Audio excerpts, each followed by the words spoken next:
Оразыңыздар кабыл болсун, амин, ажмайын. Аллах Таалам бардыгыбыздын оразаларыбызды кабыл кылган болсун, ибадат амалдарыбызды, Куран хатымдарыбызды кабыл кылган болсун. Буюрса эми ушул кадыр түн боюнча азыр сөз кылабыз.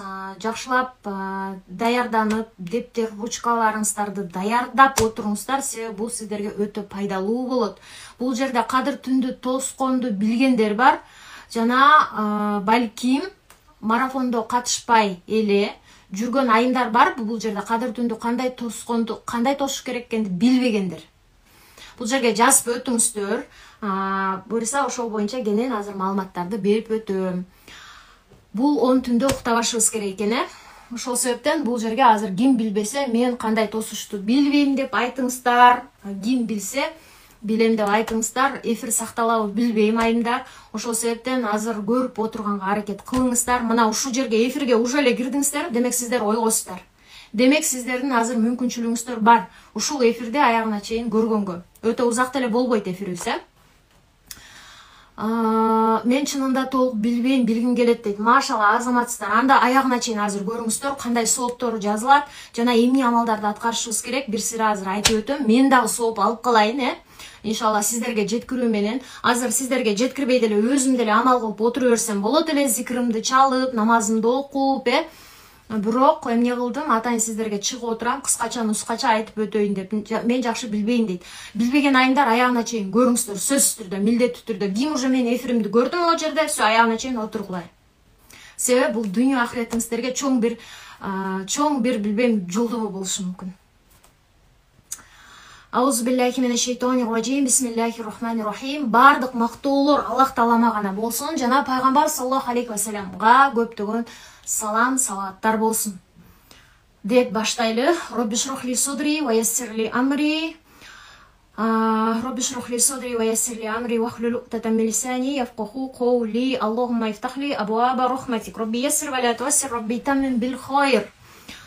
Эми кадыр түнгө байланыштуу болгондуктан азыр Рамазанда турабыз.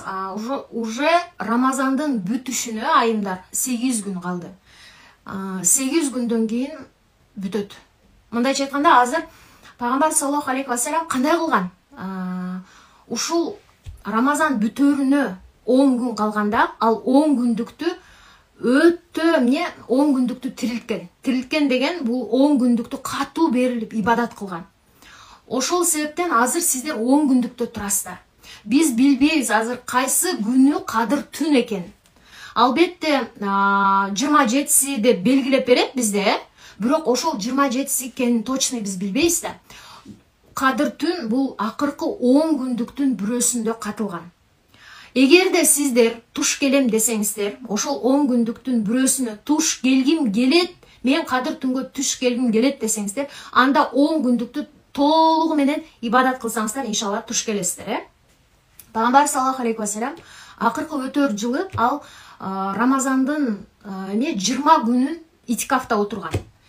Эми итикафты мен түшүндүрбөй коеюн. Уже бүгүн сабакта бергем. Итикаф боюнча эгер ким марафондо катышып атса билесиздер. Ким билбесе, кыскача мындай. Бул атайын мечитке барып алып 10 күн бою ибадат кылуу. Итикафка 3 күн отурса болот, 2 күн отурса болот, 10 күн отурса болот, Эми аялдар кантип? Аялдар үйдө эле сиздер атайын ниет кылып туруп ибадат кыласыздар. Итикафка отурбасаңыздар деле, мисалы күндүзү сиздер иштейсиздер деп коюн, бирок түнү ибадат кылыңыздар, Түнү ибадат кылыңыздар. Эми итикафка отура албасаңыздар да жок дегенде ушул акыркы 10 түндү тирилтсеңиздер болот экен. 10 түндү ибадатка арнасаңыздар болот экен. Билесиздер кандай ибадаттар кылынат экен? Азыр бул боюнча дагы айтып өтөмүн.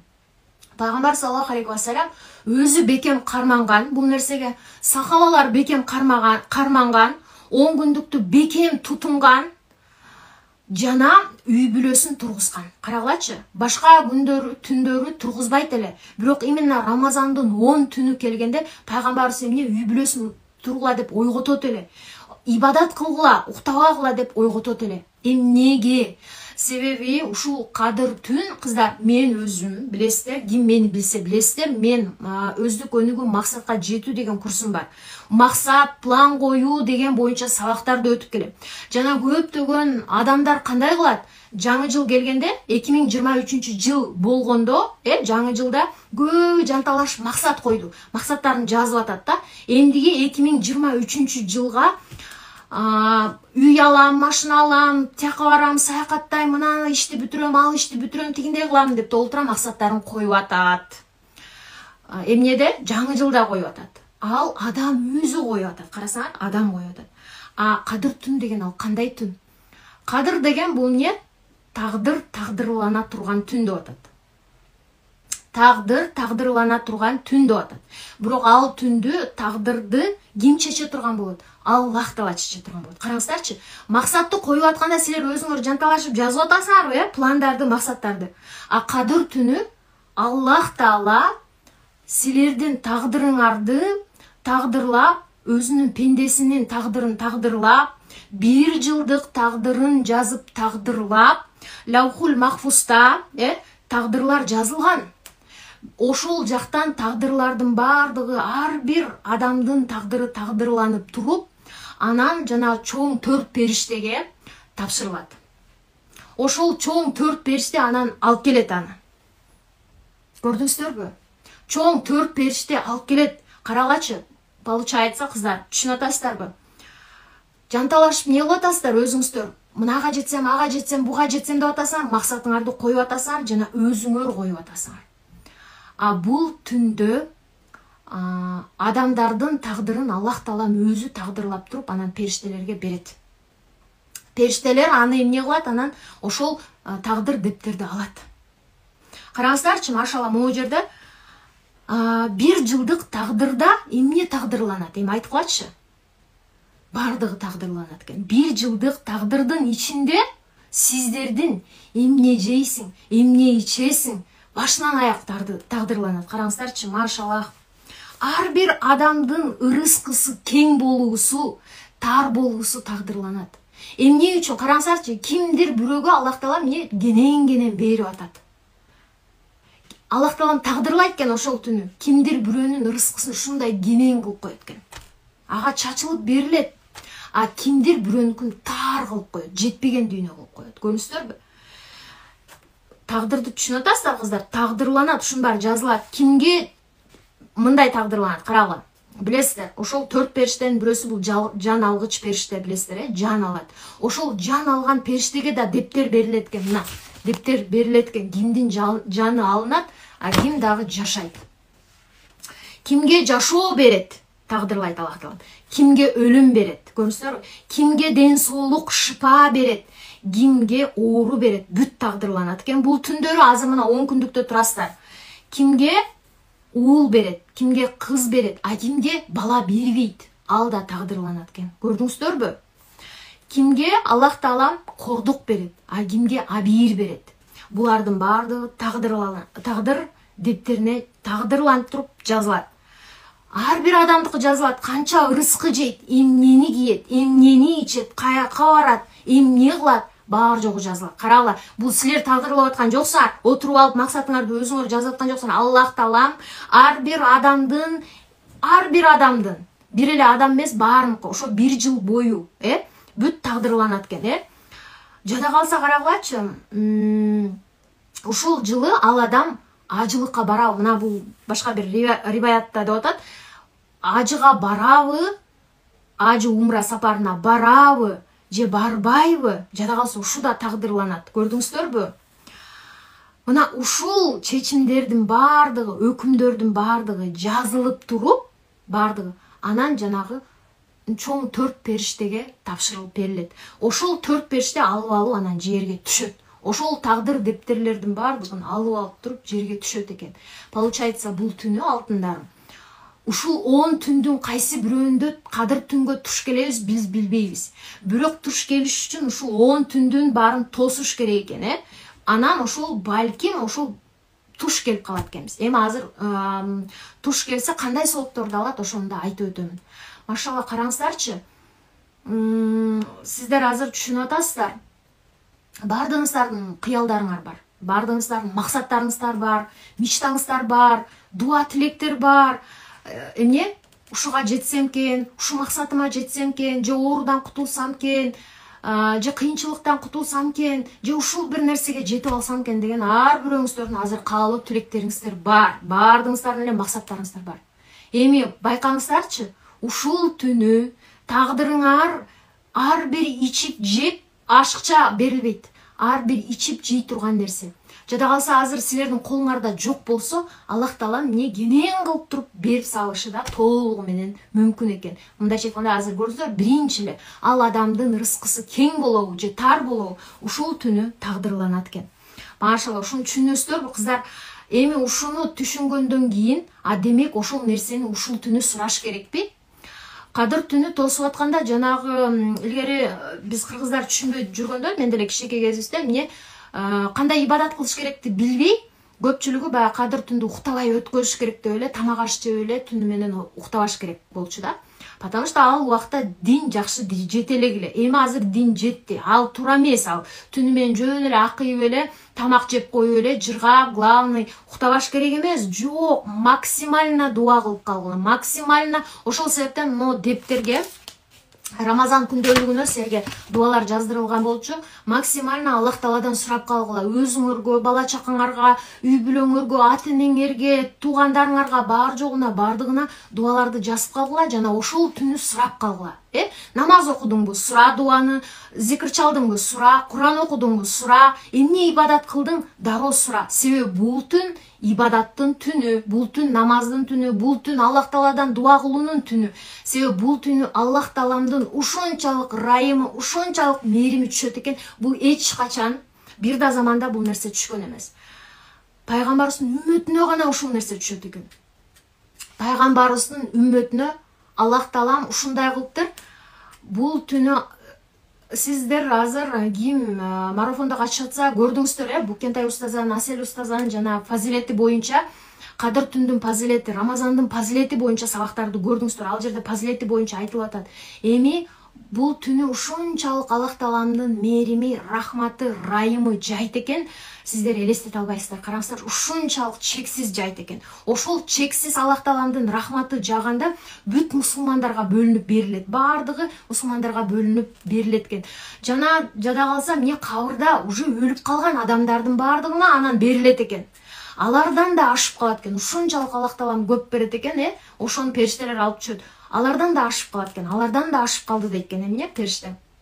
Аллах Таала айтат экен, анан бүт жанагы эмне ошол ашып калганда жада калса жана кафырларга дагы бер дейт экен. Жана кафыр деген бул динди тутунбаган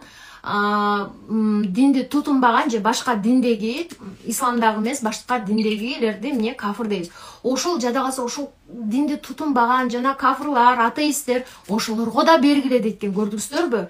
Жана ушул түндө мынагы кадыр түнү азыр балдар төрөлөт атпайбы күнү түнү. Ушу кадыр түнү төрөлгөн балдарды, кафырлардын балдарын дагы ыйман бергиле дейт экен. Башкача айтканда ошол жада калса ушунчалык Аллах Таалам рахматы көп, ушундай мээрими көп түшөт экен. Жада калса жанагы эмне экен, ошол түнү төрөлгөн кафырлардын балдары кийин чоң ойгондон кийин кандайдыр бир жол менен алар ислам динине келип намаз окуп ыйманга келет экен.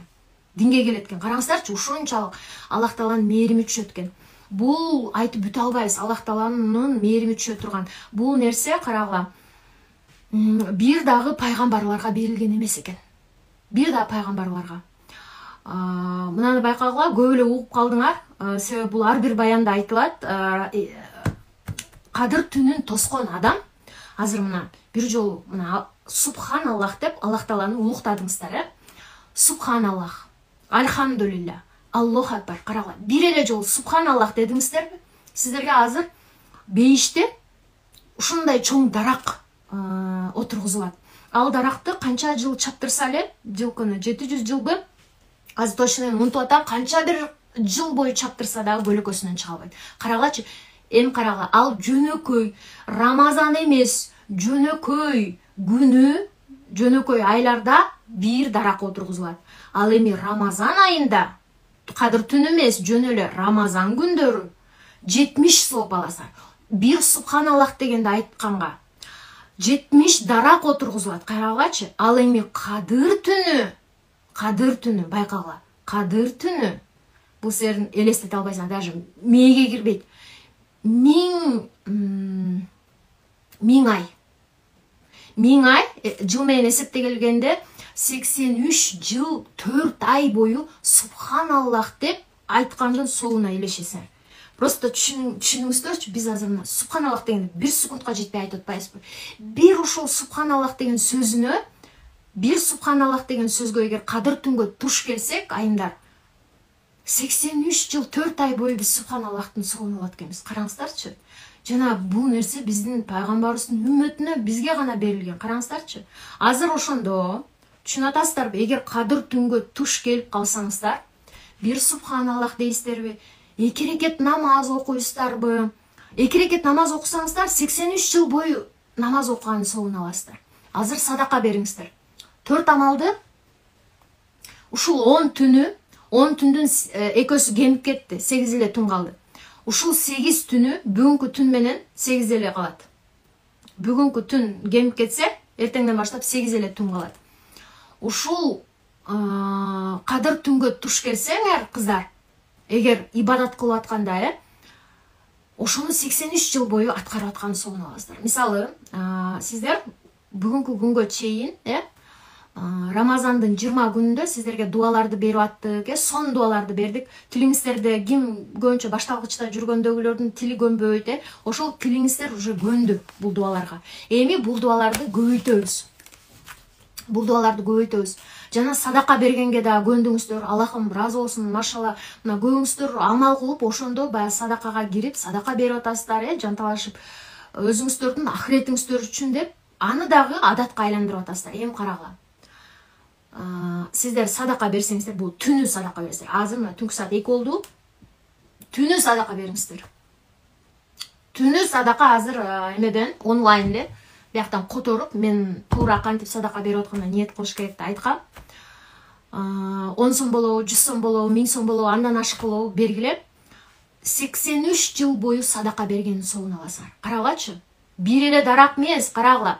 Жөнөкөй убакытта субханаллах дегенге бир дарак алсаңар, эми элестеткилечи, 83 жыл бою субханаллах дегендин соңу сансыз го. Бул мен азыр жөн эле субханаллах деген сөздү айтып атам. А эгер сиздер тахажжуд намазын окусаңыздар, Куран окусаңыздар, айтып атпайм, бул түн Курандын түнү. Эселенет. Биз акылыбыз жетпейт бул түнү окулган Куран, бул түнү окулган дуа, ибадаттар, бул түнү окулган, суралган дуаларыңыздар. Сиздер бул түнү именно дуа кылышыңыздар керек. Именно ушул түндөрү бата, тилек, дуаларыңарды сурашыңыздар керек. Неге? Се ушул түнү Аллах Таалам тагдырлайт. Жана тагдырлап, анан периштелердин колуна берет. Тагдыр дептерди. 1 жылдык тагдыр дептерди. Ошол себептен ушул түнү эмне Аллах Тааланын кечиримине илешип калыш керек экен, тообо кылып Аллах Тааланын кечиримине. Атайын буйруса алдыда амалдарды кылабыз. Салятул таспих намазы, намазга көңүл бөлүшүбүз керек. Эмне чоң нерселер бул намазга көңүл бөлүшүбүз керек, Куранга көңүл бөлүшүбүз керек, дуа зикрларга мен атайын берем кандай дуа зикрларды айтышыңар керек. Анан садакага көңүл бөлүшүбүз керек, анан тообо кылуу истигфарга көңүл бөлүшүбүз керек экен. Ушул түнү бул атайын жасала турган нерселер. Көрүсүздөр, бул өзгөчө түн, ушунчалык өзгөчө, бул өзгөчөнү эч кимге берген эмес. Аллах Таала бир гана бизге, пайгамбарыбыздын үммөтүнө берген экен, что биз бул түнгө туш келип, эгерде уктабай ушу түндө зикр чала турган болсок, ибадат кыла турган болсок, мен азыр айтып өтөм бул жерде хадисти, бизге 83 жыл кылды деген сооп жазылат экен. Карасаңыздар, биздин акылыбызга сыйбайт го 83 жыл бою тынбай ибадат кылган. Себеби ошол жана Шамаганул Гози адам ал 83 жыл 4 ай бою тынбай барып алып туруп ибадат кылган. Ал барып ортолорунда жумуш кылган жок, башка кылган жок. Ал только ошол 83 жыл ибадат кылган. Ошондон алынып атат да бул окуя. Эми караңыздар, бул түндө эмне болот экен? Периштелер сансыз периштелер түшөт экен. Башында Рамазан башталганда сиздерге айтылган, бүт үйүңүздөрдү арактан бошоткула, чочконун эти болбош керек, жана сүрөттөр болбош керек, пардаларыңыздарда сүрөт болбош керек, стеналарда сүрөт болбош керек, оюнчук-поюнчуктарыңарды полкага салып, ичине катып тургула, анан Рамазандан кийин чыгарасыңар деген. Эмнеге? Себеби ушул периштелер кире албай калат. Карагыла, бул түнү периштелер ушунчалык көптүктө түшөт экен, санын санай албайт. Ушунчалык көптүктө түшөт экен, биринчи эле каяка түшөт? Каабага түшөт экен. Биринчи эле Каабага түшөт.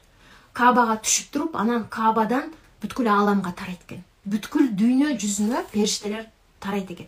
Ал кайсы периштелер түшөт? Ал Аллах Тааланын мээримин, рахматын, райымын жеткирген нур периштелер түшөт экен. Караңыздарчы, нур тарката турган, мээрим тарката турган, райым тарката турган, дуаларды жасай турган периштелер түшөт экен. Жана ошол периштелер ааламга таркайт экен дагы, эмне кылат экен? Ар бир адамдын үйүнө, бир да үйдү калтырбай, ар бир адамдын үйүнө кирип, эмне кылат экен? Салам жолдойт экен. Эмне деп атат? Жибрейил периште, Жибрейил бул эң чоң периште, периштелердин эң чоңу Жибрейил алейхиссалам. Ошол Жибрейил периште баягы периштелерге мындай кылып буйрук кылат экен. Эми баргыла, ким ойго отурса,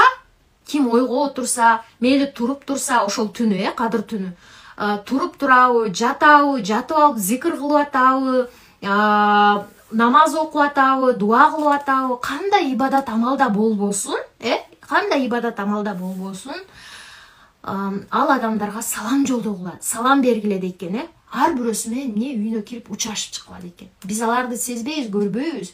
Балким таква адамдар балким ошол кадыр түндү сезет, Ошол түнү эмне кылат экен? Бул кадыр түнүндө бир өзгөчөлүгү бар да, ага токтолбойбуз, аны атайын баяндардан уккула, биздин устазалар айтып берип аткан.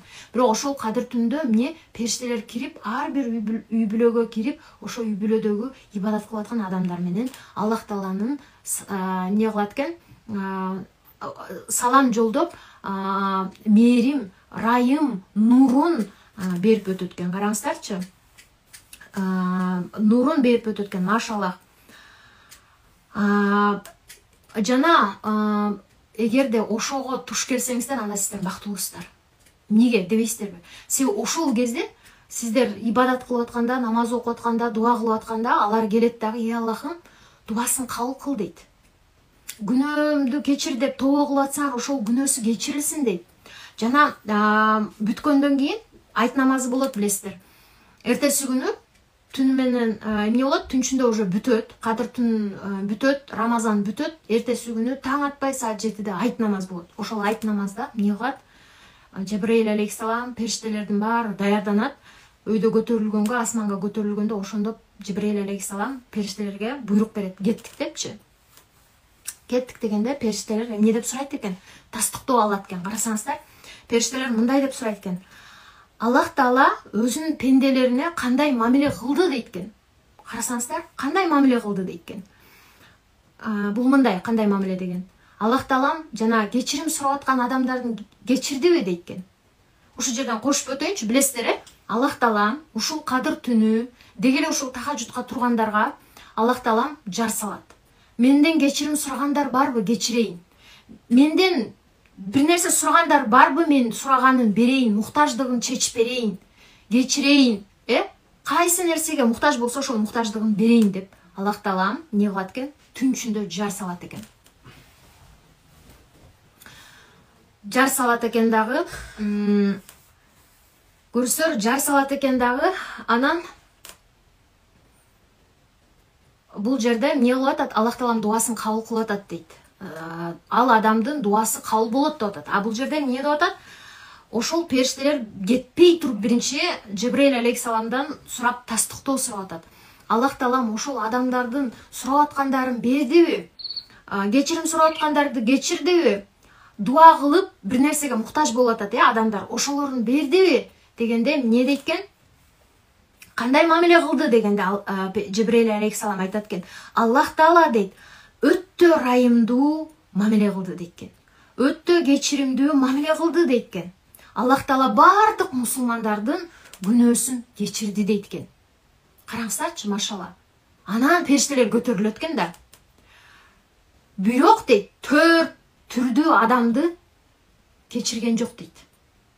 бүт мусулмандарды кечирди, бирок 4 түрдүү адамды кечирбеди дейт.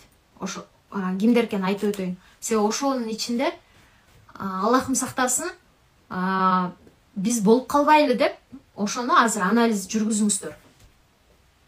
Аллах Таала бүт мусулмандарды кечирет 4 түрдөн башка. Биринчиси бул арак ичкен. Үзбөй эле арак ичип жүрө берет. Бул ыйык ай келди деп ыйык айда да токтотпойт, арак ичип жүрө берет. Ошол адамды кечирбейт экен. Экинчиси бул ата энесин катуу нааразы кылган. Ата энесин ак кылган. Ата энеси ачууланып, ата энесинин ыраазылыгын албаган адам. Экинчиси бул тууганы менен мамилесин үзүп койгон адам. Көрүңүздөр, ушул тууганы менен мамилесин үзүп, анан азырда 4-сү да ушундай. 4-сү бул мушахин, бул жана кек сактап, кечирбей, өч алам деп кечире албай жүргөн адам. Башка бирөөнү кечире албай жүргөн. Караңыздарчы. Психология боюнча мен сабак өтөм, билесиңер, кыздар. Жана ушул боюнча трансформация практикумда да бул боюнча көп айтылат. Карагыла, кыздар. Адам буну менен башка адамдын жашоосун талкалабайт экен да, мисалы башка бирөөгө кек сактап, башка бирөөнү жаман көрүп, башка бирөөгө таарынуу, таарыныч. Бул адам мисалы психология менен айтсак, психосоматикага айланат дейбиз. Психосоматика деген бул дененин оорусу. Жүрөк оору, давление, хронический рак жана башка деген оорулардын бардыгы бул бирөөнү кечире албоо, бирөөгө кек сактоо, бирөөнү жаман көрүү. Адам ошону ойлоно берип, мээсинде ойлоно берип, не кылат экен, аны дене оорусуна өткөрөт экен, Блоктор деп атпайбызбы? Дене оорусуна өткөрөт деп атабыз. Эми дин менен караңыздарчы, канчалык Аллах Таала ушул биздин динде жек көрүлгөн нерсе экен, ушул адамдарды Аллах Таалам кечирбейт экен. Жана ушулдан кутулган адамдарды Аллах Таалам бейишке кирет экенин баягы сахаба аркылуу билесиз го. Пайгамбардын хадисинде бар го. Жатканда периштелер дейм да, сахабаларга айтат го пайгамбарыбыз. Азыр мына мечиттен кирип келе турган адам бул бейишке кире турган адам. Жана ал адамды бир нече жолу айтат. Ошондо сахабалар аябай карап турат да, ким кирип келет экен деп, Ошол сахабага кирип келгенде, ал бейиштик адам экенин билишет да, жана аны аңдып, карап, сурап жүрүшөт да, бул кайсы амалына бейишке кирет экен деп. Аягында анан баягы ал адам менен кошо жатып, үйүнө барып, кошо жүрүп сураганда, эмне болуп билинип чыгат? Ал сахаба көрсө, күндө жатаарда мен бардыгын кечирдим деген. Биз көбүнчө Аллах Тааладан кечирим сурайбыз, ооба, кечирим сурап, я Аллахым кечир дейбиз. Ошондой эле мен да кечирдим. Мен эч кимге таарынган жокмун. Мен кечирдим. Бул боюнча мен атайын сабак өтүп берем сиздерге иншалла. Алдыда өтүп берем иншалла. Себеби эмнекен? Көрүңүздөрбү, ошол сахаба жөн гана мен эч кимге таарынган жокмун, мен баарын кечирдим. Жана Аллах Тааладан мен да кечир деп биз сурап, жатаарда мен баардыгын кечирдим дей турган болсок, биз да ошондой балким сооп алабыз. Караңыздарчы, себеби пайгамбарыбыз бизге үлгү кылып көрсөттү да ал нерсени. Ошол сахаба эмне деди? Ал бейишке кирет деди. Просто эле эч кимге таарынбаганы үчүн. Жана караңыздарчы, өтө мындай кей турган нерсе, чындыгында бул жердеги бардык мусулмандарды кечирдим. Мына 4 түр эле кечирилбейт экен. Ошол себептен ушул нерселер бар болсо сиздерде, анда мен алдыдагы сабактарыма сөзсүз катышкылайымдар. Алдыда ал сабактарды акысыз эле өтөм иншалла. Ушул жактан эфирден өтүп берем. Көрүңүздөр, себеби бул деген эмне үчүн Аллах Таалам биздин жан дүйнөбүзгө зыян келтире турган нерсени харам кылып койгон экен да. Именно адам өзүн баягы бул курттай жейт экен да. Эгер силер бирөөгө таарынсаңар, мейли унчукпай эле коеюн дейсиңер. Бирок силер өзүңөрдүн денеңерди курттай жей берет экенсиңер да. Дене болсо бир жөн эле, бул адам өзүнүн ички руханий дүйнөсүн жеп таштайт экен да. Ошол себептен ал адам өзүнө зыян жеткирип албасын деп биздин динибиз бизге катуу кам көрүп койгон экен. Көрүңүздөрбү, жада калса ушул жагын. Машалла, биздин динибизге негизи эле суктанып бүтпөйбүз, кандай сонун дин бардык жагынан бизге забота кылып койгон да, машалла. Эми карагыла, бул жерден айтып өтөйүн. Пайгамбарыбыздын сүйүктүү жубайы Айша энебиз пайгамбарыбыз эмне деген экен? Ушул кадыр кечеси келгенде эмне амал кылайын деп сураган экен да. Пайгамбарыбыз айткан экен мындай деп: 4 нерсени аткармайынча жатпа. Биз азыр ушул хадистердин негизинде, ушул мен айтып аткандардын негизинде анан амалдарды кылабыз, оюбуздан чыгара бербейбиз да. Ошонун негизинде алдыда биздин дуа зикирлерибиз, намаздарыбыз, курандарыбыз мына ушулардын негизинде болот. Ошондо биз эмне сүннөткө амал кылган дагы болобуз иншалла. Пайгамбарыбыз Айша энебизге эмне деди? 4 нерсени жасамайынча жатпа деди кадыр түнү. Биринчиси мындай деди. 4 амалды дейт, Куранды бир жолу окуп чыкмайынча деди, бүтүрүп чыкмайынча. Карагыла. Экинчи, пайгамбарларды өзүңө шапаатчы кылмайынча. Пайгамбарыбызды жана пайгамбарларды кыямат күнү өзүңө шапаатчы кылмайынча деди. Үчүнчүсү, бардык мусулмандардын разылыгын тапмайынча деди. Бардык мусулмандардын разылыгын тап деди, анан жат деди. Төртүнчүсү, хач жана умра амалын аткармайынча деди. Анан пайгамбарыбыз ошол жерден эмне намазга киришип кетет да, ушуну айтып туруп. Айша энебиз таң калат дагы, баягы пайгамбарыбыздын намаз окуп бүткөнгө чейин күтүп, бул амалдарды мен кантип аткарам? Бир түндүн ичинде кантип, бул эми мүмкүн эмес деп атат да. Бул бир түндүн ичинде бул нерсенин баарын мен кантип аткарам дейт. Пайгамбарыбыз намазын окуп бүткөндөн кийин пайгамбарыбыздан сурайт. Мен бул амалдарды аткарганга күчүм жетпейт дейт. Просто эле адамдын физически күчү жетпейт да, бул нерселер. Бир түндө хач кылып, умра кылып, бардык мусулмандардын разылыгын тап, бардык пайгамбарлардын шапаатын тап, еще Куранды да бир хатым кылып бүткөнгө күчү жетпейт да. Адамдын физически күчү жетпейт. Анан пайгамбарыбыздан сурады. Бул амалдарды аткарганга менин күчүм жетпейт. Дегенде, кандай кылып аткарам дегенде, пайгамбарыбыз эмне деди? Ал жеңил эле, оңой эле деди да, мындай деди. Куранды толугу менен хатым кылып чыгуу сообун алыш үчүн Ихласты 3 жолу окуп кой деди. Ихлас сүрөнү 3 жолу 5 мүнөт эле убактыңыздар кетпейт, мисалы да, даже 3 эле мүнөт убакыт кетиши мүмкүн. Ихлас сүрөсүн 3 жолу окуса, эмне болот экен? Толук Куранды окуп чыккан сооп берилет экен. А билесиздер, Ихлас сүрөсүн 10 жолу окуп чыкса, бейиште косыр берилет. Косыр бул дворец. Ошол себептен биз да иншалла ушуга амал кылабыз. Ушул кадыр түнү келгенде 100 жолудан Ихлас окуйбуз. Ага 10 мүнөт убакыт кетиши мүмкүн, 15 мүнөт убакыт кетиши мүмкүн, Күчүңүздөр жетсе, андан көрүп окуңуздар. Ошондо көрдүңүздөр, сиздер бир хатым эмес, көп хатымды бүтүргөн болосуздар иншалла. Азыр эгер ушуга амал кылсаңыздар, бул хадиске амал кылган болосуздар да. Анан экинчиси кантип пайгамбарлардын шафаатын алса болот? Мындай дейт пайгамбарыбыз. Салават айт дейт. Мага жана пайгамбарларга салават айт дейт. Көрсөтпү? Пайгамбарыбызга жана пайгамбарларга салават айтса, ошол кыямат күнү биз дагы пайгамбарлардын шафаатын алат экенбиз, машалла. Үчүнчү амал, мусулмандардын разылыгын, Үчүнчү амал, барлык мусулмандардын разычылыгын алуу болду да, аны кантип алабыз? Мусулман бир туугандарыңа кечирим сура деди. Башкача айтканда, сиздер азыр эгоист болуп өзүңүздөргө эле дуа кылып койбостон, туугандарыңарга, дегеле кыргыз элине, жерине, дегеле бүткүл дүйнө жүзүндөгү мусулмандарга дуа кыла турган болсоңуздар, алардын муктаждыктары чечилсин, ким кыйналып атса ошол кыйынчылыктан чыгара көр деп, ким намазга келсин, ыйманга келсин, жанагындай ким балалуу болбой атса балалуу болсун, ким жанагындай катуу оору менен ооруп атса Аллахым шифа бере көр деп, ошондой дуаларды жасай турган болсоңуздар, сиздер анда бардык мусулмандардын разылыгын алган болот экенсиздер. Жана төртүнчүсү хач жана умра амалын аткарыш үчүн Субханаллахи вальхамдулиллахи ва ла илаха илляллаху валлаху акбар деген зикирди көбүрөөк айтышыбыз керек экен.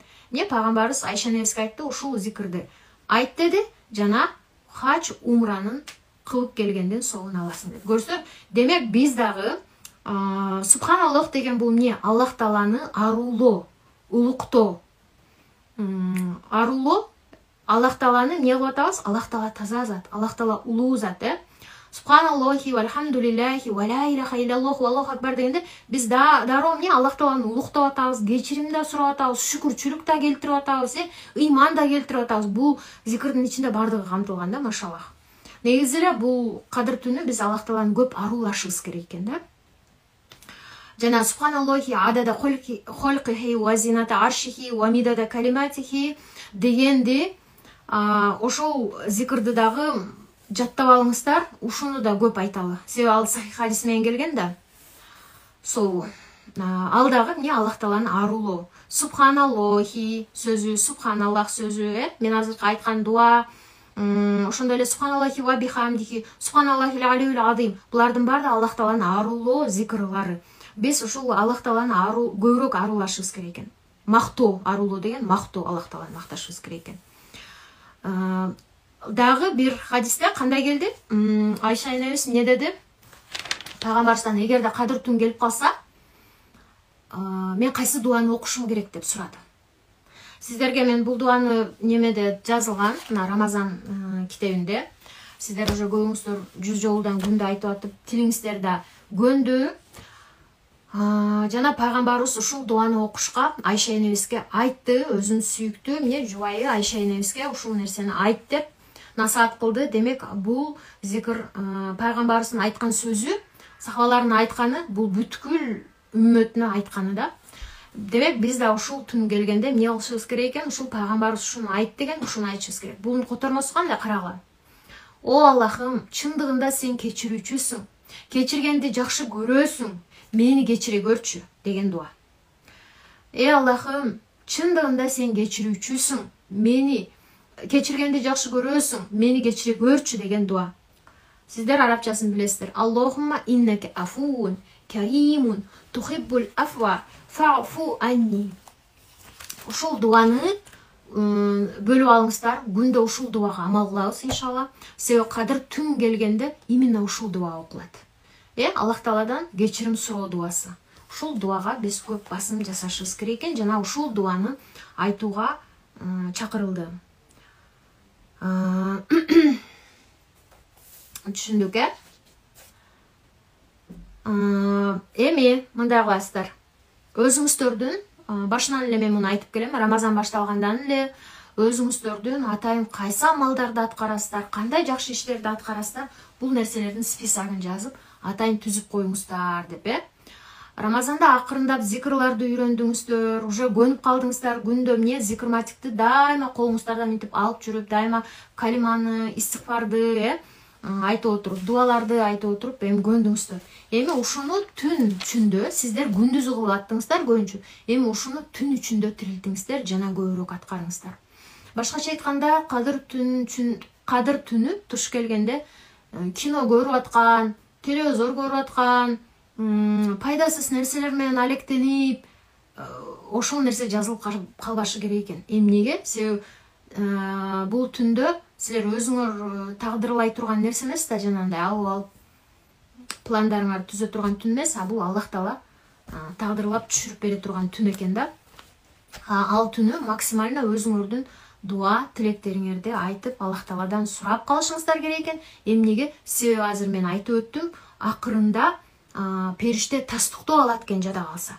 Ошол биз дуа кылып сураганыбызды Аллах Таала бердиби?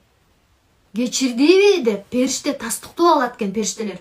Анан Жибрейил алейхиссалам ооба кечирди, сураганын берди деп, ошентип тастыктоону алгандан анан периштелердин баары анан көтөрүлөт асманга. Бул боюнча хадистер өтө көп. Мен буга чейинки эмеде айтып берсем керек, ошол көтөрүлүп атканда периштелер, алар жык, алар вообще ушунчалык көп мес да жок. Кайсы учурда көтөрүлөт? Айт намазы бүткөндөн кийин көтөрүлөт. Эртең менен 7-де айт намазы окулган кезде, ошол кезде көтөрүлөт. Демек көрдүңүздөрбү, азыр дуа кылыңыздар, ошол түнгө туш келтиргенге Аллах Тааладан, Аллахым, ушул 10 күндүгүмдү ибадаттуу өткөргөнгө насип эт, гафилетте өтүп кетпейин деп. Аллахым сактасын, Аллах Таалам сактасын. Бирок эмне Аллах Таалам насип этпеген адамын гафилетте калтырып коет экен. Гафилетте калтырып коет экен, Аллахым сактасын андайдан. Гафилет деген эмне? Кадыр түн келип атат, бирок ал адам ушунчалык гафилетте, ал мурдагы өзүнүн пайдасыз иштери менен, анын жүрөгү жибиген жок, ал бул Аллахтын айы экенин билген жок, билсе дагы ага көңүл бөлгүсү да келген жок, карагысы да келген жок, уккусу да келген жок. Гапилетте калган адамдар алар баары бирдикке салып койду. Зикир чалгысы келбейт, намаз окусу келбейт, Куран окусу келбейт, башка кылгысы келбейт, жалкоолукта жүрөт. Ошентип эмне кылып өтүп кеткенин да билбей калды. Бул гапилетте калган адамдар. Ал эми ушул Рамазанды жана ушул кадыр түндү иманан ва ихтисоман өтө мындай Аллах Тааладан сооп үмүт кылып, чыныгы ишенип, өткөрө турган болсо, караңыздарчы ана. Ыйман келтирип, катуу, ыйман ихтисоман деген бул эме да. Көп айтам го сиздерге. Хушу хузу менен, чын жүрөгү менен ыйлап, чын жүрөгү менен ишенип, бул түн карагыла, бул бир түн. Жана бул азыр 2-ден 40 мүнөт өттү. Ушул бир түн 1000 айдан жакшыраак экени. 1000 ай бул 30 кече. Караңыздарчы, 30 кечеден жакшы бир түн. Жана буну биздин пайгамбарыбыз гана берди. Бир түн 30 түндөн жакшыраак. 30 миң түндөн жакшыраак, жана 1000 ай. Ай менен айтканда 1000 ай. Жыл менен айтканда 83 жыл. Бул бир түн 83 жылдан жакшыраак. 83 жыл не кылып атат? 83 жыл ибадат кылган адамдын, ал адам билесиздер, Шамганил Гози түнү күнү ибадат кылган. 83 жыл бою. Жана ошондон дагы жакшыраак кылып бизге берип койду. Эгер биз ушул түнгө туш келсек. Эми сиздер ошондой иман келтирсеңиздер, азыр ниетиңерди ошого түздөгүлө. Аллахым, ниет кылдым. Мен ушунчалык ниет кылып, ушул түнү, ушундай улуу түн, сенин мээримиң, рахматың, башка эч убакта мынчалык рахмат, мээрим түшпөйт, жайт. Бул түнү ушунчалык жайт. Бул түндө хадистерди билесиздер, буга чейинки хадистерди айтып келдим го, буга чейинки немелерди айтып келгем. Рамазан айы бою канча деген Рамазандын башында, Рамазан күндөрү түнү күнү бою тозоктон бошотулат да, жанагы бул дүйнөдөн өтүп кеткен адамдар, тозоку боло турган адамдар, жана кабыр азабында азапталып аткан адамдар, алар ал жактан бошотулат. Түнү күнү бошотулат. Жана бул түнү ошол Рамазан айы бою канча адам бошотулган болсо, бир түндө ошончо адам бошотулуп жүрөт да, кабырдан, кабыр азабынан. Жана тозокко кире турган адамдар тозоктон бошотулат да, тозокко кире элек, бирок кире турган адамдар уже кирбей турган болот, бошотулат. Көрдүңүздөрбү? Жана сиздер азыр ыйман келтирип, ооба, бул түн ушунчалык ыйык түн. Мен ушул түнгө Аллах Таалам туш келдир. Мен ушул 10 күндү, 10 түнүмдү тирилтейин деп ниет кылыңыздар. Тирилтейин деген ушул 10 түндү зикр кылып, намаз окуп, дуаларды айтып, Куран окуп өткөрөйүн деп Аллах Тааладан дуа кылыңыздар. Жана гапилетте калып кеткендерден болбой эле. Аллахым сактасын. Түшүндүк эмесе. Демек эмне кылабыз азыр? Демек, жазыңыздар эми. Сиздерге тапшырма берип өтөйүн.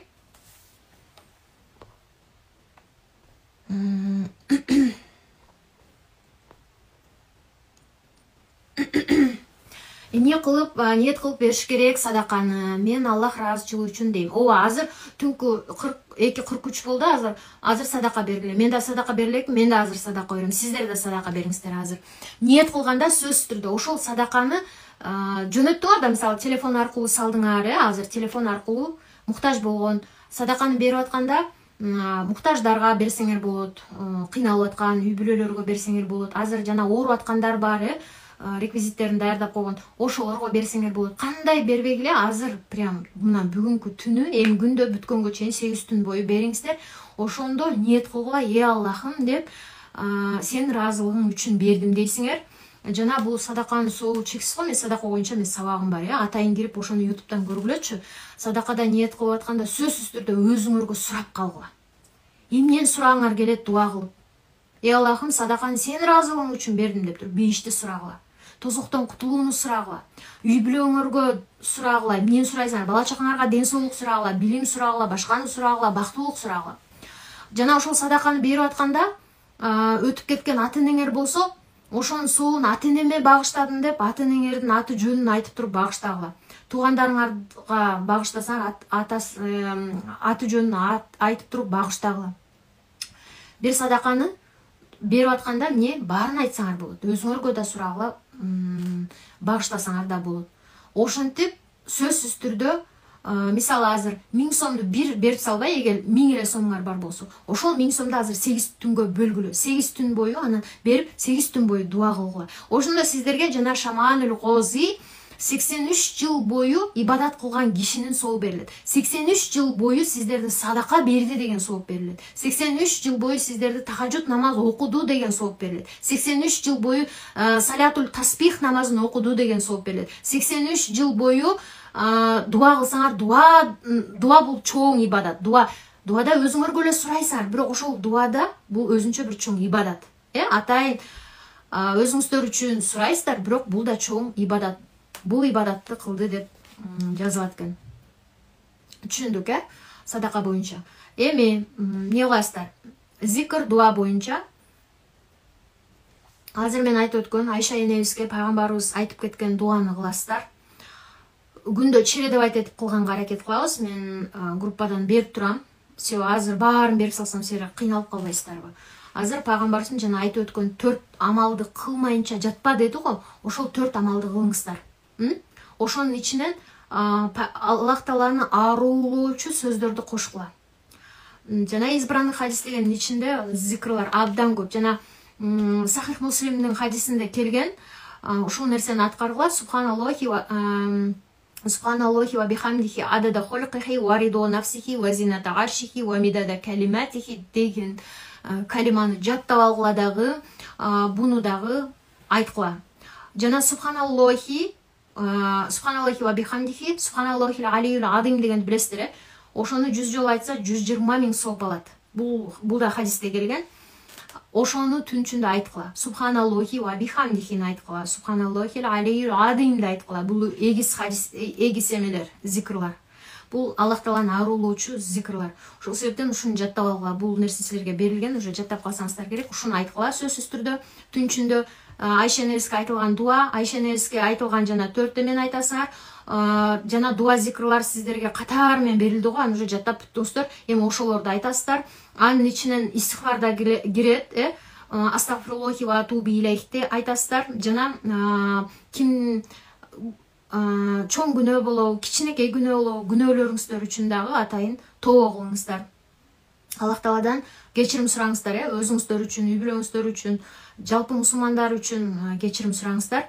Жана кимдин чоң күнөөсү бар болгон болсо, мисалы бардыгыбыздын эле күнөөлөрүбүз бар го толтура. Ошон үчүн кечирим сурап, мисалы чоң күнөөлөр бул кандай, бул харам болбойт деген күнөөлөрдү билбей ким кылган болсо, ошону Аллах Тааладан тобо кылгыла жана шарт менен. Мен жана эмемди истихфар боюнча баянымды көрдүңүздөр, ошол жерде шарттар айтылган. Ошону да көргүлө ким көрө элек болсо, ошол жерде шарт менен кыласыздар. Башкача айтканда, мен эч качан кылбайм, катуу кечирим суроо, катуу Аллах Тааладан кечирим суроо, ошол өкүнүү, ошону кылып алганыңыздар үчүн билбей убагында же билип, анан эч качан аны кылбаганга убада берүү жана истихфар кылуу. Астагфируллахи ва атубу илейх деп Аллах Тааладан кечирим суроо. Бул зикр дуанын ичине көп нерсе кирет. Бул азыр баарын айтып бербейм да. Зикр дуалар эмеде бар го жерде, тизме, ошол тизме менен кыласыздар. Анан намазга көңүл бөлөбүз. Экинчи, зикр дуадан кийин намазга. Бул түндөр эмне кыласыздар? Намаз окуйсуздар. Кандай намаз окуйсуздар? Кече күнү мен баян Букентай устазанын баянын жөнөттүм го, ошол жерде Букентай устазы сонун кылып айтып берип атат. 2 рекет намаз окуйсуздар, Фатиха сүрөсүн, анан 7 жолу Ихлас сүрөсүн окуп, 2 рекет окуйсуздар. Өзүңүздөргө дуа кыласыздар, аркасында 70 истихфарды айтасыздар. Ошону жасайсыздар күндө. 2 рекет кыйын эмес. Анан тахажжуд намазын окуйсуздар. 8 рекет, 4 рекет, бул өзүңөрдүн алыңарга жараша окугула. Алыңар келеби? Көбүрөөк окугула. Келбейби, жок дегенде 2 рекет тахажжуд намаз окугула. Ошондой эле салятул таспих намазын окуйсуз. Салятул таспих намазын мен атайын түшүндүрүп берем, ал узун да. Ошону чогуу окуйбуз. Бир жолу окуйбуз, но алдыда иншалла чогуу жамаат менен окуйлу. Аны түшүндүрүп берем атайын. Бул намаз боюнча болуп атат. Себеби бул эмне? Биз баарын бул түндө биз кечке эле бир нерсени кыла бербейбиз. 1 саат намазга, 1 саат зикирге, 1 саат дуага, 1 саат Куранга деп бөлөбүз да иншалла. Мисалы азыр баянга убакыт бөлүнүп атат. Альхамдулилля, мен мисалы азыр өзүм эле кылып, зикир чалып отура берсем болот эле. Мына баяндын баарын негизи мен өзүм үчүн жазып алгам, өзүм үчүн билип алдым.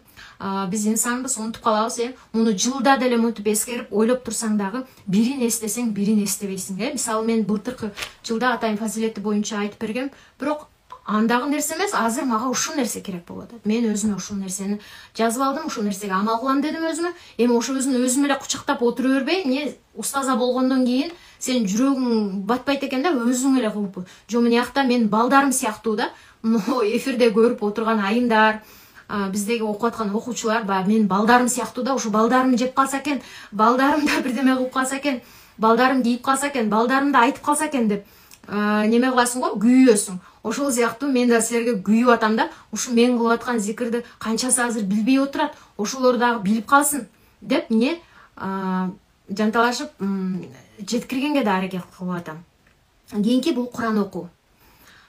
Намаздан кийин зикир дуаны түшүндүңүздөр, намазды түшүндүңүздөр, кандай алдыда намаздар окуйт экенбизди. Анан кийинки бул Куранга көңүл бөлөбүз. Жана пайгамбарыбыз хадисте келгендей, ким Куранды окуганды билбесе, Ихлас сүрөсүн окуй бериңиздер. 100 жолу окуңуздар, 200 жолу окуңуздар, 1000 жолу окуңуздар. Анан могу жерге белгилеп койгула, немеге күнүнө 100 окудум, 1000 окудум деп өзүңөргө белгилеп жазып алгыла. Иншалла бул дагы кыямат күнү силерге күбөгө өтүп бере турган болот. Анан Ихлас сүрөсүн билбегендер окуй бергиле. Жана кичинекей китепче бар го, ошонун ичинде Ясин бар, кыргызча транскрипциясы менен Ясин бар, Вакыя сүрөсү бар, ошону да окуп койсоңор болот. Ал эми ким Куран окуганды билет арабча, анда хатым кылгыла.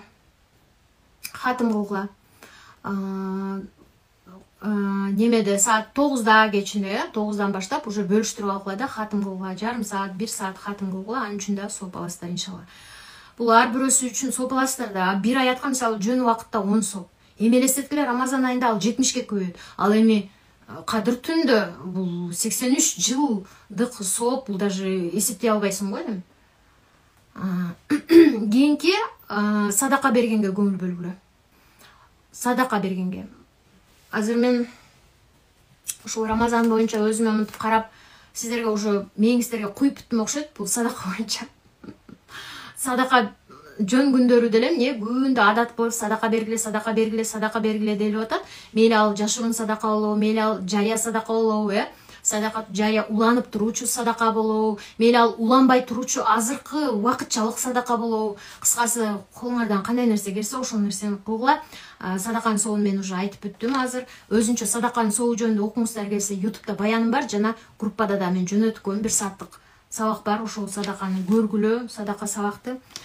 Эмесе ушундай кыздар, айымдар, ушуларга көңүл бөлүңүздөр жана ниеттен баштаңыздар. Алдыда мен ниет боюнча сабакты өтүп берем. Буюрса, эртең же бүрсү күнү эфирге чыгып, күндүз эфирге чыксам керек, же кечинде 8-9-дарда чыгабыз. Озо чыккандан кийин буюрса, ал жерде да айтып берем. Ниеттен баштаңыздар. Азыр биринчи эле мен билбейм да, мен жаңы баштап атам да, кантет, эмне же болбосо жанагындай жакшы эмелерди айтып өттүм, мисалы Аллах Таала мээримине алган, Аллах Таала кечирген адамдар деп, ошонун арасына мен да кошулам деп жакшы ниет кылыңыздар. Ниет боюнча бул мен сабак өтүп берем го, машалла. Сиздер азыр ниетиңиздерди просто оңдоңуздарчы, билбейсиңерби? Аллахым жардам бер. Кандай акыбалда болбогула азыр? Билбейсиңерби? Мен билбейм, Аллахым мага жардам бер. Мен үйрөнгүм келип атат. Мен гафилетте калып калбайын. Мен ушул 10 күндүктү, ушул сен ыраазылыгыңды таап калайын деп дароо дуа кылгыла. Дароо Аллах Тааладан дуа кылгыла. Силер чукубагыла, бирөөнү издебегиле, адамдарды издебегиле. Дароо эле Аллах Таалага кайгыла. Ey Аллахым, мен ушул жерди билбей атам. Бирок мен сенин ыраазылыгыңды тапкым келет. Бирок мен ушул сооп иштерди кылгым келип атат. Деп Аллах Тааладан дуа кылгыла. Аллах Таала өзү жол көрсөтүп берет иншалла. Азыр бир сыйра кандай амалдарды кылышты түшүнүңүздөр. Азыр барып, оозуңуздарды бекиткенге чейин тахажжуд намазыңыздарды окуңуздар. Тахажжуд намазы окуңуздар, 2 рекетпи, 4 рекетпи окуңуздар. Жана Букентай устаз айткан 2 рекет намазды окуңуздар, барыңыздар.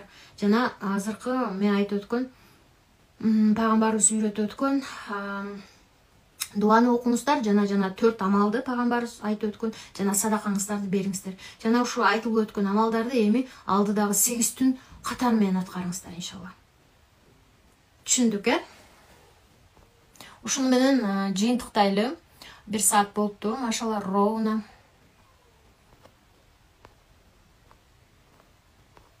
Машалла, мен машалла.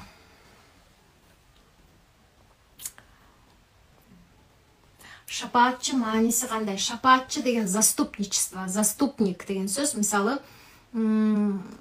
сага болушуп келет да.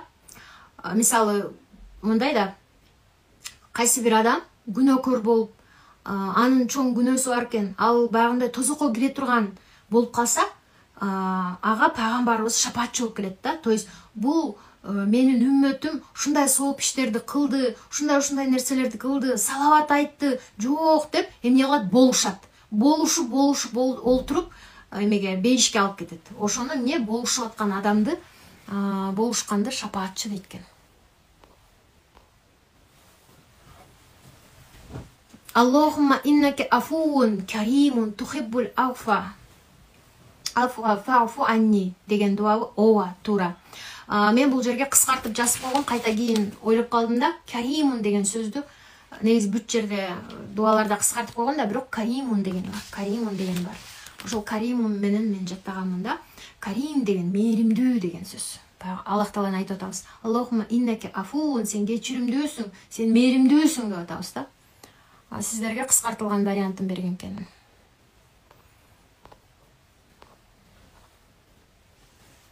Тахаджуд канчаларда окуган жакшыраак? Саат 12ден кийин окуй бересиздер, багымдатка чейин окула берет. Түнкү саат 2де, 3де окусаңыздар сонун. Себеби хадисте эмне? Аллах Таала түнкү неме 3түн акыркы, түндү 3кө бөлгөндө, 3 бөлүккө бөлгөндө акыркы бөлүгүндө бөлүгүн жакшы көрөт экен да. Ошол акыркы бөлүгүндө окуганыңыз жакшы болот экен, эгер ошол убакытка окуй алсаңыздар. Эгерде жок, ал убакытка окуй албай уктап калам деп корксоңуздар, анда 12де деле окуп кой берсеңер болот. Акыркы 10 күндү кандай өткөрөбүз? Ал боюнча айтып өттүм. Ким кеч кирип калса бул сабакты сактап коем. Көргөнгө көрүп алыңыздар. Кайсы группага жөнөтөсүз? Мен группаны эме кылайын, ссылканы бүгүн эмес, эртең сториске коюп коем. Группанын ссылкасын ошол жака кирип алыңыздар иншалла. Ким жок болсо ошол жака кирип алыңыздар. Ошол жерде анан кандай амалдарды аткарабыз айтып турам. Аллахым разы болсун. Амин ажмаин. Этек кири келсе Ихлас сүрөсүн окуган болбойт. Ооба, болбойт кыздар. Дуаларды окусаңыздар болот. Мисалы, хасбуналлаху ва ни'мал вакил. Аллахумма ифтах ли абуаба рахматик, ла иляха илля анта субханака инни кунту миназ залимин. Булардын баары пайгамбарлардын Юнус алейхиссалам, Нух алейхиссалам дуаларда, күчтүү дуалары. Буларды окусаңар болот. Булар хотя аят, бирок бул дуаларга рухсат берилген. А бирок Ихлас сүрөсү окуганга болбойт. Этек кири. Мен да азыр мына этек кирим келип атат, бүгүн күтөт, мен аябай күтүп атам. Амин ажмаин. Амин ажмаин. Амин ажмаин. Аллах Таалам сиздерге да илим берсин, илимиңиздерге береке берсин, жашооңуздарга береке берсин, эки дүйнө бактылуулук берсин. Ушул нерселерден көбүрөөк сурайлы. Бул негизи, бул түн, бул дуа түнү экен, дуанын түнү экен. Даже эчтеке даже ибадат кылбай эле Аллах Тааладан дуа эле кылып эле сурай бергиле Аллах Тааладан. Бул дуанын түнү, Аллах Тааладан суроо түнү. Себеби Аллах Таала жакшы көрөт. Аллах Таала күтөт. Аллах Таала пендесин сураганын күтөт. Ошол себептен жандай адамдар мындай бир жакшы бир эме болуп калганда Аллах Тааланы унутуп кетет, сурабай калат, ошондо Аллах Таала эмне кылып коет экен? Сыноо берип коет экен. Ошондо сыноо берип койгондо адам Аллах Тааланы эстеп баштайт. Ошого сахабалар эмне кылган? Алар сыноо берилбей калса, ыйлаган. Аллах Таала мени унутуп койду деп. Себеби Аллах Таала өзүнүн сүйүктүү пендесине сыноо берип өзүн эстетип турат экен да. Эми бирок бул жерде азыр эмне? биз сыноону күтпөй, башканы күтпөй, ооруну күтпөй, кыйынчылыкты күтпөй эле Аллах Тааланы зикр кылып эстеп турушубуз керек экен. Көрдүңүздөрбү? Ал эми кээки адамдар мисалы унутуп коет да. Бизнес, жашоо, башка тиги бу деп атып унутуп коет. Ошол кезде Аллах Таала акырын сыноо берип коет экен. Ал адам эгер жакшы көрсө берип коет, жакшы көрбөсө бербей коет. Ал капилетте жүрө берет. Капилет эң жаман. Капилет бул эң жаман. Жакшы көргөн адамын Аллах Таала сыноо берип коет экен. Ал анан чыгып барып Аллах Таалама келет да, намаз окуп баштайт, сурап баштайт, дуа кылып баштайт да. Аллах Таала эмнени жакшы көрөт экен? Биз сураганды жакшы көрөт экен. Кичинекей балдарыңар мама конфет алып бер, шоколад алып бер деп чыйпылдайт го, ошентип сураганды жакшы көрөт экен. Биз Аллах Тааладан сурап турсак, ошол жакшы экен да. Ошол себептен көп дуа кылалы. Аллахым сиздерден да ыраазы болсун. Дуа кылбай эле оюбузда дуа кылып только зикр айтып, салават, истихфар айта берсе болобу же сөзсүз дуа кылыш керекпи? Кыздар, каалаганыңарды кылсаңар болот. Мына только салават айта берсеңиздер болот. Айтып өттүм го, ким салават айта берсе, пайгамбар саллаллаху алейхи ва салламдан билесиздер, салават деген немеден баянын окусаңыздар, биздин үнүбүздү пайгамбарыбыз угат, жана кыямат күнү ал адамга шапаатчы кылат, жана сиздердин келбетиңиздерди көрбөсө да пайгамбар сиздерди кыямат күнү таап тааныйт. Кадимкидей тааныган кишисиндей тааныйт. Эгер сиздер жөн эле зикр айта берсеңер, ал үчүн сиздер сооп ала бересиздер. Истихфар айтсаңыздар, ал үчүн сооп ала бересиздер. Дуа эмне? Дуа бул мындай болуп атпайбы кыздар? Мен максат коюу деген курсум бар го. Биз максат коюп атабыз го, кантип үй алам, кантип машина алам, кантип антем бизнес жасайм деп канча деген максаттар коюлуп атат да, мисалы. Кантип өзүнүн мисалы менде окуп аткан окуучулар, наставничествода окуп аткан окуучулар өзүнүн баягы кантип тренер болуп чыгамын деп не кылып атышат? Максат коюп атат, планын түзүп атат. Тренер болгум келет, өзүмдүн ордумду тапкым келет, элге пайдам жеткизгим келет деп. Бунун баары максат болот атпайбы? Бул түнү силер максат койбойсуңар, силер Аллахтан сурайсыңар. Аллах Таалам ошол сураган нерсеңерди балким тагдырлап коет, жазып коет. Мисалы, Аллахым, мен ушундай болгум келет. Мага ушул нерсени бер. Мени эки дүйнө эмне абройлуу кыл. Мага Фирдаусул А'ла бейишиңди бер. Пайгамбарыбыз не деди? Рамазанда бейишти көп сурагыла деди. Сураганда Фирдаусул А'ла бейишти, эң бийик бейишти сурагыла деди. Аллахым, мага Фирдаусул А'ла бейишиңди бере көр. Мени тозок оттуңдан сакта. Кыямат күнү өзүңдүн мээримиңе ал, Аллахым, өзүңдүн көлөкүңө ал деп сурагыла да. Өзүңөрдүн бала чакаңарга сурагыла. Үй бүлөңөргө сурагыла, ата энеңерге сурагыла. Эмнеге дуа кылбайсыңар? Наоборот, дуа кылгыла да, потому что тагдыр дептерге тагдырланып атпайбы? Силер эмнени дуа кылсаңар, ошол нерселер тагдырланаттыр балким. Ушуну мен пендем, себеби жана жерде убада берип атпайбы бизге? Периштелер тастыктап алып атпайбы? Дуа кылганын Аллах Таала берип атабы, күнөөсүн кечирип атабы, кечирдиби, кандай мамиле кылып атат дегенде, эмне? Аллах Таала өтө мээримдүү мамиле кылып атат деп эмне? Тастыктоого жооп алынып атат. Эмне ошол жерден Аллах Таалам бизге ошончо не тагдыр дептерибизге бизге дуаларды кабыл кылып атам, күнөөлөрүн кечирип атам деп айтып атса, силер эчтеке сурабасаңар болбойт го. Ошол себептен өзүңүздөр үчүн сураңыздар, бала чакаңар үчүн сураңыздар. Сурайлы. Мен сиздерге көп айта берейинчи. Мен канча сиздерге айтсам, ошону мен да өзүмө сабак. Башкача азыр мен сиздерге эле тренер болбой элем, өзүмө да тренер болуп атам. Бул баян мен өзүмө дагы тийиштүү болуп атат. Ошол себептен эмнени көп айтсак, биз башка бирөөгө пайгамбарыбыз айткан, эмнени көп айта берсек, ошол биздин өзүбүздүн жүрөккө сиңет экен да. Альхамдулилла. Мен азыр өзүм сүйүнүп атам. Бул азыр суроо берген айымга жооп берип отуруп, көп дуа кыл дейбиз. Потому что биз жалкообуз да. Биз инсан жалкообуз. Мен да кээде жалкообонум да. Зикр чалгандан кийин, башка кылгандан кийин аз эле дуа кылып коем да. Аз эле жалкообум. Жанагы Аллах Тааламдын именно мээрими рахматы түшүп, дуаларды катуу кабыл кылып аткан убакыт бул биз ооз ачкан убакыт да. Ошондо да бат-баттан ушу сууну ичиш үчүн, тамакты жеш үчүн эптеп бат-баттан дуаларды айта коюп, на автомате айта коюп туруп дуа кылганды жакшы көрөбүз да. Мен да балдарыма айтып калам да, шашкалактабай, жакшылап дуа кылгыла депчи. Анан өзүм да кээде шашкалактап калам мисалы да. Жок, сиздер азыр мен сиздерге айтып атам, жана бул нерсе мага да тийиштүү болуп атат, машалла. Көрүсүздөр, биз жалкообуз, биз кылгыбыз келбейт, адам, инсанбыз, ошон үчүн. А жок, сиздер дуа кылыңыздар. Дуа кылыңыздар, дуа кылалы иншалла. Мынакей Аллахумма ажирни минан нар деген дуаны көп айтыңыздар. Аллахумма инна ас'алукал жанната деген дуаны көп кылыңыздар. Бул Рамазанда пайгамбар саллаллаху алейхи вассалам айткан, бейишти көп сурагыла деген, тозоктон кутулууну, оттон кутулууну, кабыр азабынан кутулууну сурагыла деген жана таравихтин эмнеси экен? Таравихте айтылган дуа бул. Ошол себептен таравихте ар бир 4 рекетинде айтып атпайсызбы бул нерсени? Болду, анда кыздар, ушу менен эфирибизди бүтүрөлү. Сиз таравихке кирип кетсек, дагы суроолор пайда болот, Таравихти да окуңуздар. Бул жана намаздын ичине таравих, тахаджуд, салатул таспих дегендер кирет иншалла. Эфирди аз сактап коем. Ким кеч кирген болсо көрүп алсаңыздар болот. Аллах таалам бардыгыңыздардан ыраазы болгон болсун. Аллах таалам бардыгыбызга ушул түнгө кирүүгө, ушул түндү өткөрүүгө насип эткен болсун. Бул ушунусу менен таттуу экен да. Эгерде бир түндү эле белгилеп, ушул түн деп берип койгондо, адамдар бир ай бою ибадат кылбайт эле.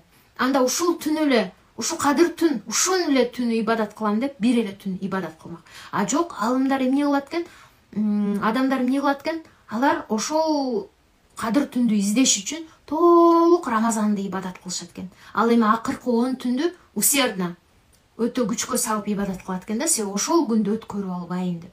Ошол себептен Аллах таалам ошол бардыгыбызга насип кылган болсун. Дуа кылайлы. Азыр менин эфирим бүткөндөн кийин, бул эфир бүткөндөн кийин өзүңөр үчүн да дуа кылгыла. Аллахым, ушул түнгө, ушул 10 түндө ибадат кылганга ушул насип эт. Ушул 10 түндө мага күч кубат бер. Ушул 10 түндө сенин мээримиңди, рахматыңды, райымыңды табайын деп дуа кылыңыздар. Ниетиңиздерди жаңылаңыздар. Аллах таалам сиздердин ниетиңиздерге жараша ошону насип кылып коет иншалла.